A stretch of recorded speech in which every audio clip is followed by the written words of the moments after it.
In the hustle and bustle of today's world, the art of being present seems to get lost amidst the myriad of notifications, to-do lists, and the incessant pursuit of the future. The advice is prevalent.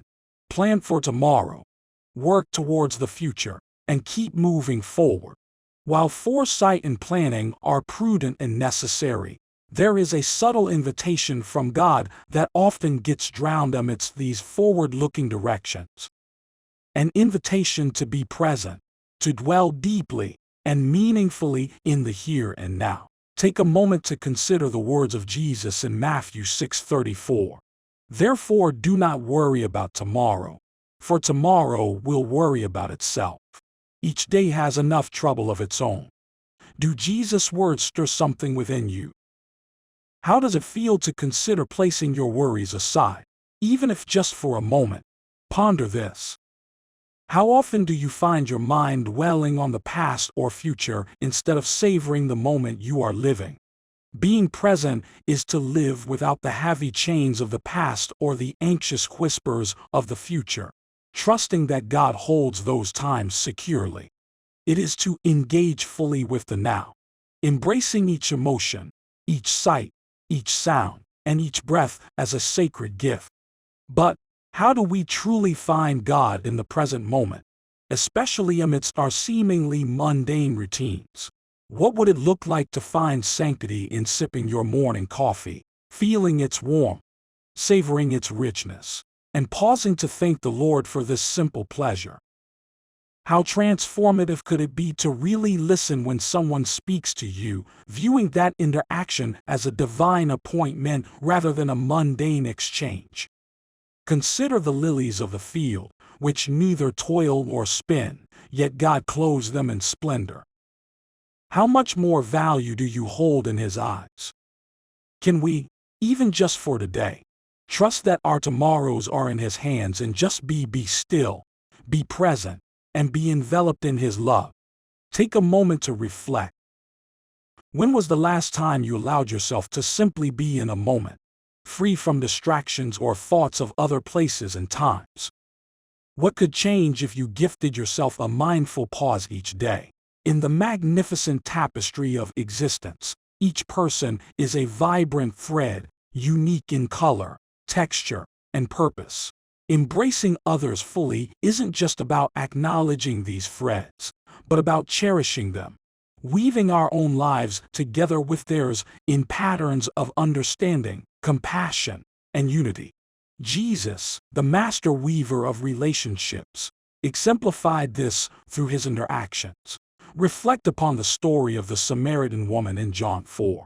In a culture where Samaritans and Jews were at odds, Jesus, a Jew, not only spoke to her but also shared profound truths, seeing her not for her societal label, but for her intrinsic value as a child of God. He embraced her fully, with all her history, doubts, and questions. Such embrace goes beyond mere tolerance or passing acknowledgement.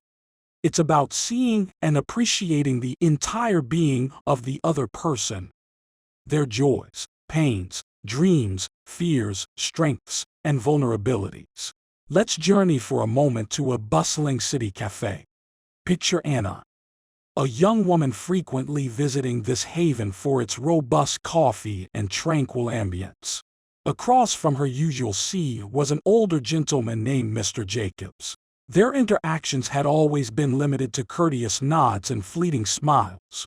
One particularly chilly morning, Anna noticed Mr. Jacobs looking a bit forlorn, his gaze distant and his usual cheerful demeanor subdued.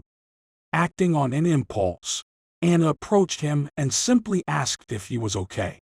How many such potential connections surround us daily, awaiting just a smile, a word, or a gesture to transform into profound relationships? Now, let's take a moment to reflect. How often do we actively choose to fully embrace the people around us? How might our days change if we approach others with an open heart, eager to understand, appreciate, and connect? How many hidden stories and unspoken dreams might we uncover? In embracing others, we mirror the love of God, who sees each of us entirely and loves us unconditionally. It is a sacred act, a testament to the divine command to love your neighbor as yourself. By intentionally choosing to see, understand, and cherish those around us, we not only enrich our own lives but also contribute to weaving a tapestry of humanity that's vibrant, interconnected, and beautifully unified in love. May our hearts be ever expansive, our ears ever attentive, and our spirits ever willing to embrace, celebrate, and journey with the souls we are blessed to encounter in the unfolding narrative of life. In a world that consistently nudges us towards unceasing productivity and perpetual movement, accepting the present moment as it is, unadorned and without the urge to modify it, is revolutionary. It beckons a deeper connection not only with the now, but also with the divine who is omnipresent. God is not confined by our understanding of time and place. He is as much in our yesterdays as he is in our todays and tomorrows. Let's wander for a moment through the bustling streets of ancient Jerusalem with Martha and Mary, two sisters who hosted Jesus in their home. This story is depicted in Luke 10:38-42.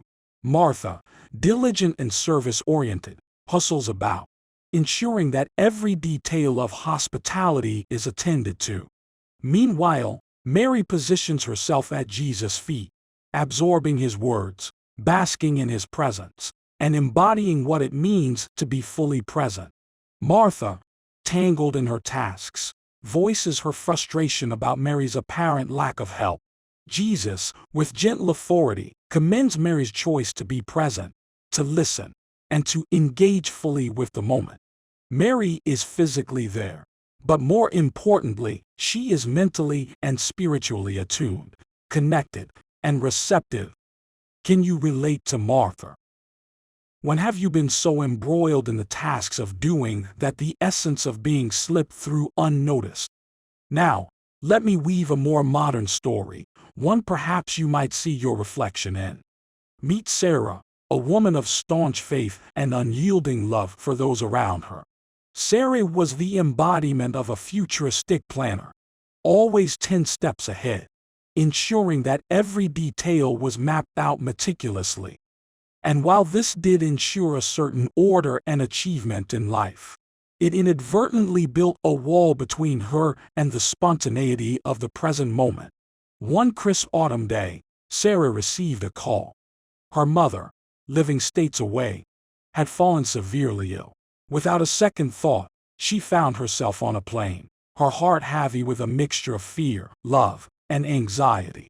Upon arriving, she was met with a reality that starkly contrasted her structured, planned world. Her mother's condition was unstable and unpredictable. In this unexpected hiatus from her routine, Sarah found an unfamiliar, almost uncomfortable quietness. Days flowed into nights in the quiet hospital room, where the ticking of the clock seemed to echo her anxieties about the unknown future. Here, Sarah learned a new rhythm. She learned to hold her mother's hand, to listen to the stories woven in the lines of her palms, and to say, "I love you," without the silent plea of "please get better." Sarah learned to accept each moment as it was, free from the weight of what it should be. She learned to see God in the stillness, in the vulnerability, and in the interconnectedness of love, pain, and simply being. Her prayer life transformed, no longer asking for specific outcomes, but instead seeking the peace and presence of God in every moment. When Sarah returned, having said a few goodbyes to her mother, she carried with her a transformed perspective. She engaged with life differently, loving more openly, listening more intently, and pausing more frequently to breathe in the beauty of the present. Her relationships blossomed, and her own spirit was more at peace because she learned to see and accept the divine beauty in each unfolding moment. What might this narrative stir within you? Have you experienced moments where relinquishing control and fully embracing the present brought unexpected peace or insight? It is in the sacred space of acceptance that we find peace, not because the moment is perfect, but because it is permeated with the divine presence of God, who is eternally perfect. This acceptance is not passive resignation, but an active embrace of experiencing God in the entirety of the moment. In accepting the present as it is, we free ourselves from the shackles of what-ifs and if-onlys, and open our hearts to experience God in the intricate details of the now. How might embracing each moment, just as it is, alter your day, your relationships, and your connection with God? May we, like Mary and Sarah, learn to find God in the stillness, in the chaos, and in every moment in between, trusting that He is working all things together for good. The cultivation of gratitude is akin to the gentle nurturing of a garden, where seeds of thankfulness, once sown, blossom into a vibrant, continual recognition of God's presence in our every moment. Consider Philippians 4:6. Do not be anxious about anything, but in every situation, by prayer and petition, with thanksgiving, present your requests to God. In these words, we find an invitation to interweave our every prayer, every petition, with a strand of gratitude, binding our desires, hopes, and fears with a conscious acknowledgement of God's ever-present blessings. Dive back into a moment with Paul and Silas in Acts 16:25. Shackled and restrained within the confines of a cold, dark prison, they chose to sing, to express gratitude and praise amidst a situation that, to many, would seem void of reasons to be thankful. Their gratitude, however, was not limited by their circumstances. It was a vibrant, defiant proclamation of God's presence, an acknowledgement that even here, even now, He was with them. And miraculously, their gratitude became not just a testament to their faith, but also a conduit for the palpable presence of God, shaking the very foundations of their physical prison. Their story beckons us to ponder. How might our chains, whether physical, emotional, or spiritual, experience the tremors of God's mighty presence when we choose to express gratitude in every situation? Gratitude in the present is an intentional practice, a choice to acknowledge and appreciate the blessings that permeate our lives, both in moments of joy and in trials. It requires us to pause, to look beyond our challenges and see the myriad of blessings that perpetually shower upon us. As we ponder on these reflections, perhaps we might consider, in what ways can we implement a posture of gratitude in our daily lives? How might a continual expression of thanks, especially in moments that seem void of blessings, shift our perspective and elevate our experiences? In intertwining our moments, our days, our lives with threads of gratitude, we create a tapestry that doesn't merely narrate our life's journey but also vividly illustrates God's continual presence, His infinite blessings, and His unyielding love in every moment of our existence. So, let's carry forward a spirit of thankfulness, weaving it into our prayers, our interactions, and our reflections, allowing it to anchor us firmly in the now, where God's presence perpetually resides.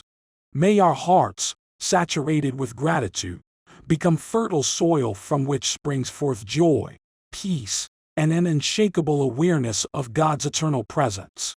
Heavenly Father, help us to seek and find You in each moment of our day. Teach us to lay down our worries about tomorrow and our regrets of yesterday, finding peace in trusting You. May we embrace each moment as a divine gift and use it to bring glory to Your name. Empower us to be a loving, present light to others, reflecting Your eternal love. Amen.